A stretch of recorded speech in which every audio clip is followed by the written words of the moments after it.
work all together. So, the next time you're thinking about making your building smarter, think Graybar, and we'll help you get connected. Visit graybar.com/connected buildings to learn more. This is the Verizon Extra Innings Show. Verizon, the most reliable 5G in St. Louis. With 2 outs in the bottom of the ninth, the 1-0 pitch. Acosta hits a ground ball to short. Wynn throws to second for a Redbird winner. Heriberto Hernandez is out 6-4 coming down to second base, and this ball game has come to an end with the Cardinals winning 7-4. It is the Extra Innings Show here on KMOX. The Extra Innings Show is presented by Graybar. Graybar, your distributor for electrical and datacom needs. Joe Pott with you here in our KMOX studios. Invite you to join us. Do it on the phone, 314-436-7900, 314-436-7900, or easier still, jump on the socials, on YouTube, on X, on Facebook. We're all over it. And drop a comment right there in our comments section, and we'll talk about it here as the Cardinals win it tonight, 7-4. There were a couple of things that stuck out to me that I noted just listening to the Cards manager, Ali Marmol, after the game. And I talked a lot about Michael McGreevy in the network post-game. If you were listening, just talking about kind of the approach he brings, I think you can't help but like him, but like what you see. And I think about that fourth inning, and I thought about that actually during the game, that could have turned out really rough.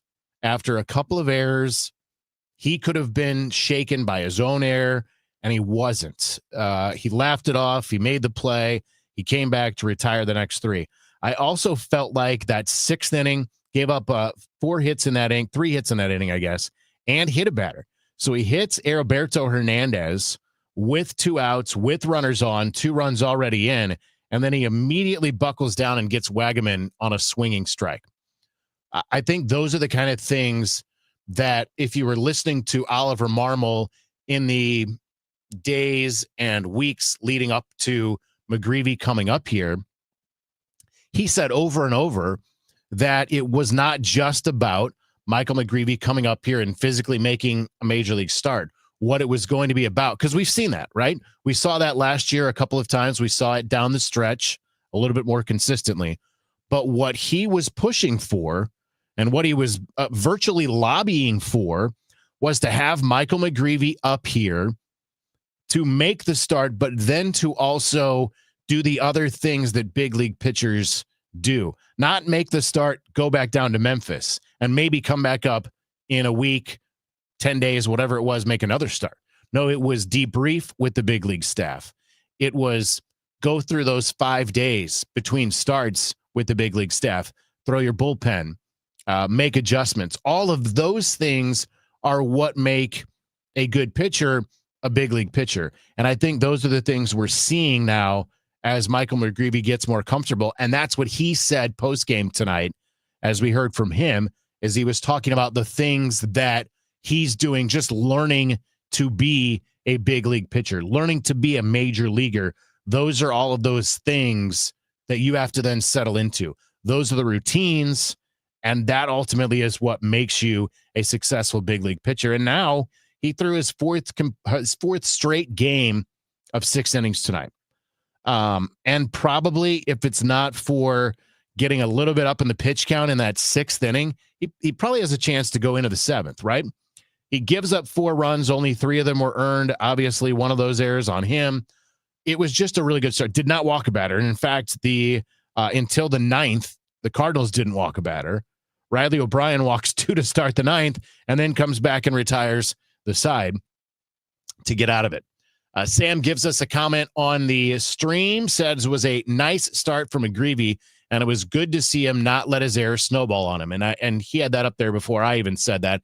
And I appreciate that, Sam, because that's exactly the kind of things that I was picking out, which also, by the way, were not the things we were seeing from someone like Eric Fetty.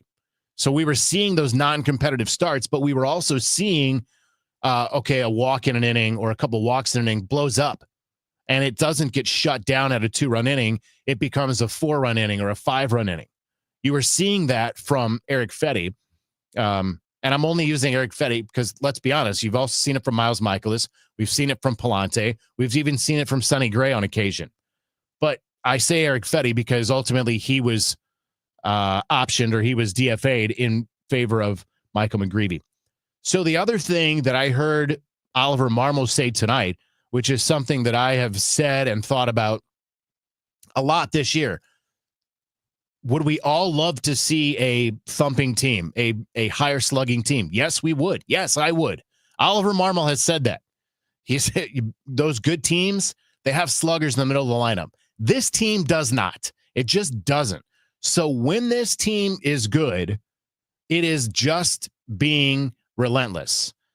John and Rick described it as the, what did they say? The Miles Michaelis, right? Getting death by 1,000 cuts, because that's what this team, when the offense is clicking, can do. So the way Ollie put it tonight is, where I wrote it down, hopefully I may be a little bit paraphrasing, but it's basically what he said.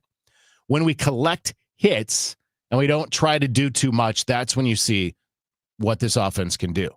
Just collect hits. So stick to the approach, which is also, by the way, from everything I have heard, and I have not personally talked to Brant Brown, but that's a lot of what he preaches, is you stick to that approach and you just collect hits. You just do the right thing at the plate. The lineup does the right. And again, without someone that you're like, all right, look, if we can just get it to X, if we can get it to Aaron Judge, et cetera.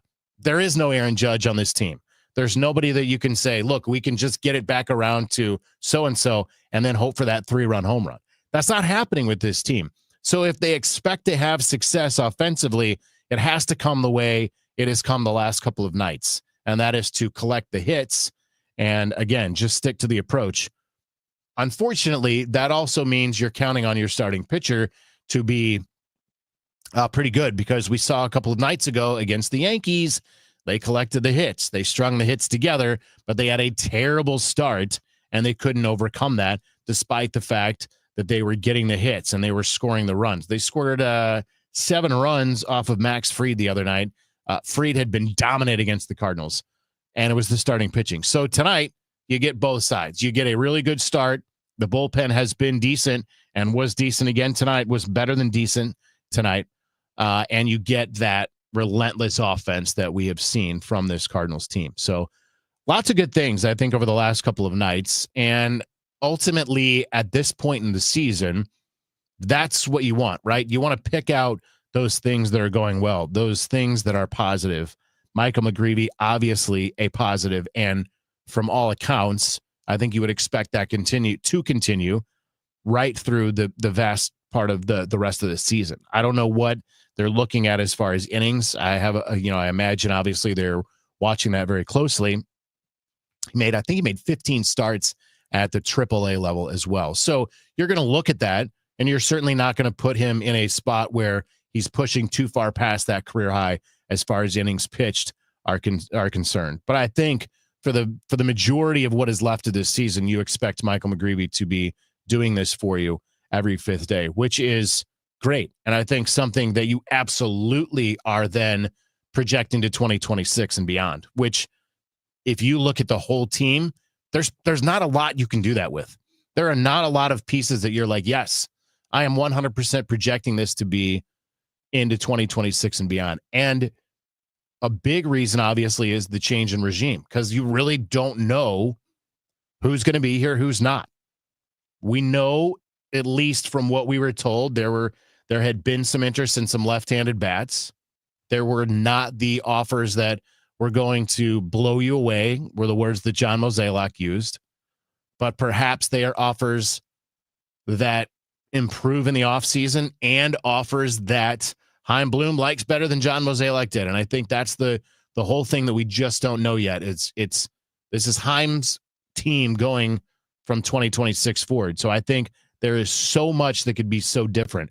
But I think someone like Michael McGreevy, I would fully expect that's something you can probably pretty safely project into 2026. Sam adds on the stream that he likes the offense, made a good pitcher in Cabrera work, without a doubt. And that's exactly what you have to do in this offense. When you're not going to have the big bopper in the middle, you're not going to have the thumper, or in some cases, a string of them, right?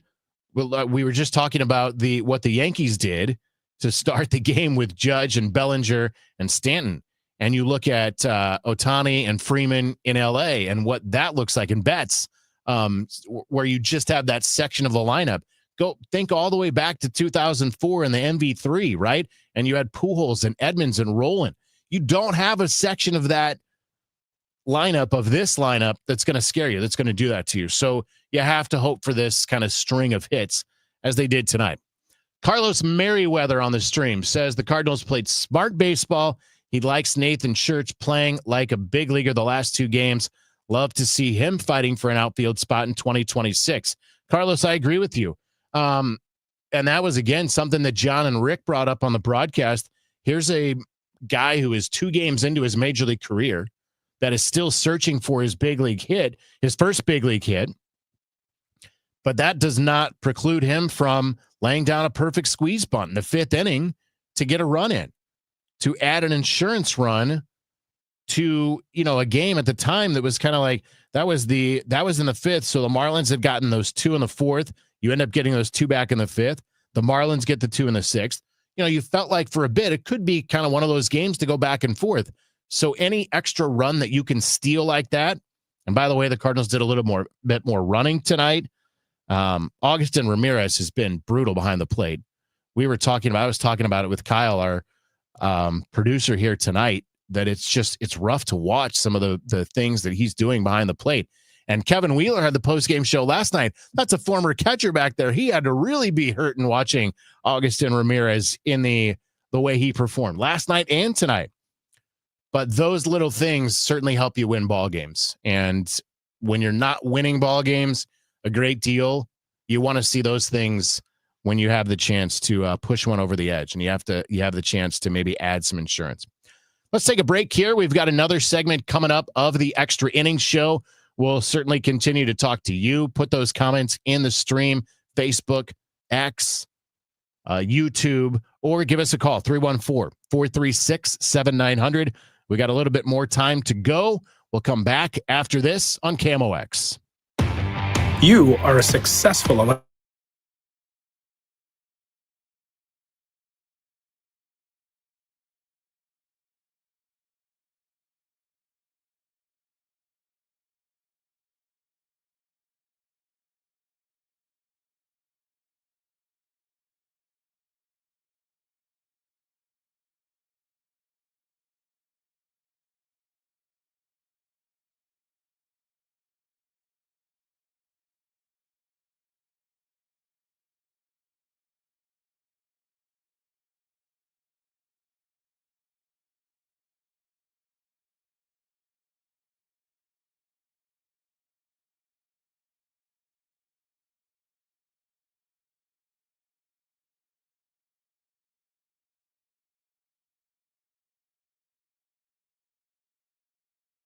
NBC.org for more information. Now, back to the Verizon Extra Innings Show. We're back in on the Extra Innings Show. The Extra Innings Show is presented by Gray Bar. Gray Bar, your distributor for electrical and datacom needs.